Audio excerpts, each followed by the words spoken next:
I've made over $50,000 selling stock photos of drinks, and then I stopped shooting them. Which is funny because here in the channel I always tell you that when something sells, do more of it. So today I'm gonna fix that mistake.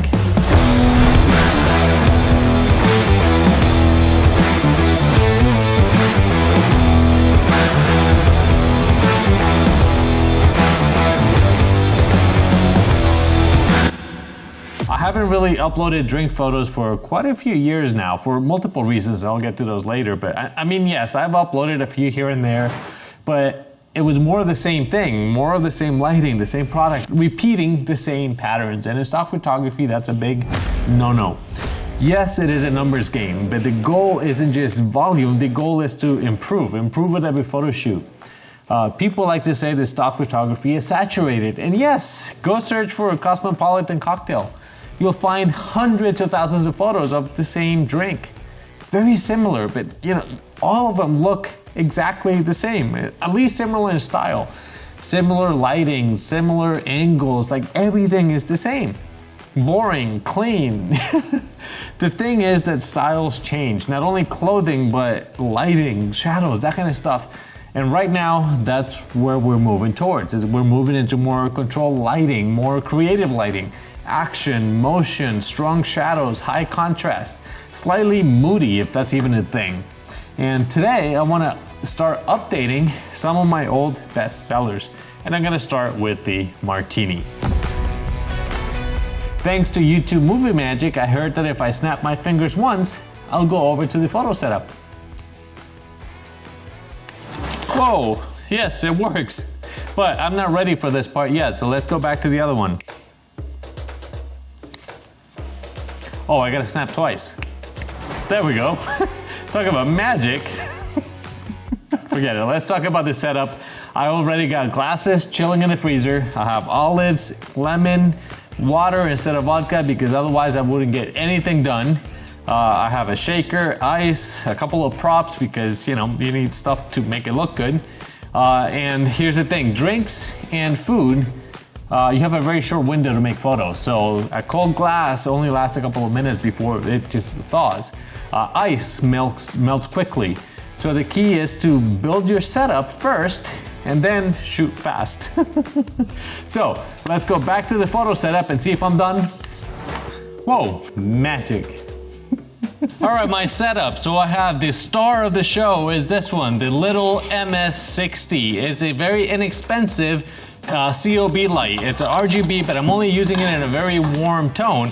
And that casts this light right here. I don't know if you can see it, but I'll show you the pictures. Then I have these black and white cards that you can buy at Amazon. They're like $20. They help me block and direct that light. I'm also using these LED panels. They're from a kit from Newer. So it's an LED panel kit that lets me illuminate and fill the light as much as I need. So I could either use that completely to showcase and make that drink pop, or I could just use it as fill light and use this light, the MS60, the COB light, as a hard punchy light to give me that shadow, that definition, those lines, and direct that. I mean, this little light, the MS60, is the star of the show. The other two are fill lights, very important, but they're here to fill and illuminate the subject, the olive, the drink, and the rim of whatever I'm using to put, whatever background I'm using, whether it's a cutting board or the serving platter or the other round tray that I don't know where I put. So every light I'm using here is helping me bring this drink to life. My goal was to get 25 photos, but let's go over there so we can explain a little bit more about what happened here. All right, that's making me dizzy. So I'm not sure how many photos I ended up with, but I'll post that information right here. Sorry. See, YouTube Magic only works for cuts and jumps like that. It doesn't work to travel in time. I actually haven't even taken those photos yet. I'm going to go film that part over there. So yes, I know this is confusing, but anyway, let's get back to the important stuff. I said I stopped uploading drink photos, and that's honestly, it's because life gets in the way. I moved a couple times. I have less space, less time. And here's the truth, nothing is going to change unless I make an effort to change that stuff. So that's why we're here, setting up, making more photos of something that I know is highly sellable because I made 50, because oops, I made $50,000 selling this stuff. So I know it works. These photos are very sellable. And the best part is that now I can pitch clients with modern looking photos. I mean, literally, I'm going to email some of these photos to restaurants and see if they're interested in updating their menus or their advertising photo bank. Stock photography leads to client work every time. Now, here's the stock shot list that I use to make these photos. So we have top down, 45 degrees, straight on, focus on shadows and shapes, details and garnish, pouring shots and video, hands entering the frame, put in the garnish. Now this time I'm gonna do something different. Let's talk about the cost breakdown for these lights. The LED panel kit that I use costs $160 right now. The COB light, $114. That light stand, $30. The black and white cards, $20. The extension cord was $10. And a table, I mean, most of us have a table, I don't know, 20, 30 bucks if you buy a cheap one. The fog machine, which is also optional, was $40. And then props, I don't know, a few dollars here and there. So a total of $400 or very close to it. I have multiple photos, drink photos in my portfolio that have made me over $400 each.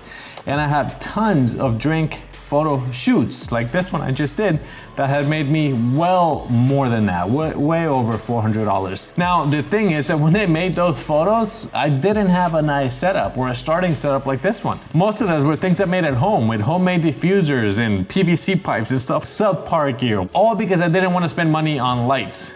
Let me tell you, having a good set will improve your performance and quality. That's what she said. I cracked myself up. Now, yes, I made $50,000 with simple do-it-yourself home setup thing. Imagine what I would have made if I had a professional setup or a starter setup like this one. You know what? I honestly don't even want to think about it because I probably lost twice as much as I made.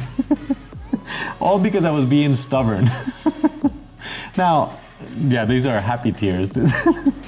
On the bright side, I did learn a lot. Anyway, I am gonna track sales from this photo shoot and update you later, maybe 6 months from now or a year from now, but I guarantee these photos are gonna pay for that setup. Those $400, easy money. And the best thing is now that with this setup, I can make a lot more profitable shoots. Now, here's a tip that a lot of people miss when we talk about drinks. So right now, it's a martini, right? We have olives. I could add a lemon twist, and that would imply that it's now a Vesper.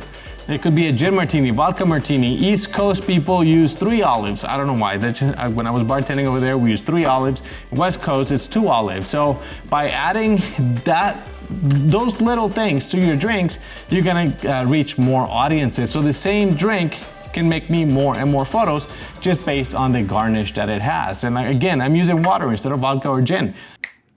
And I want to add more shoots like this one, but maybe a little different, maybe other drinks. Maybe I already ordered some of those props, but I'm thinking like action, splashes. Now for that video, I want to bring out strobes and speed lights. I mean, we're talking action. I love those shots. If this helped you or gave you any ideas, hit that like, subscribe to the channel, and ring that bell. It really helps the channel out a lot. I'll see you guys in the next video. Bye. Making my way through corners of the world, a bartender's dream, my camera strap unfurled, from quiet cafes to the dark of the night.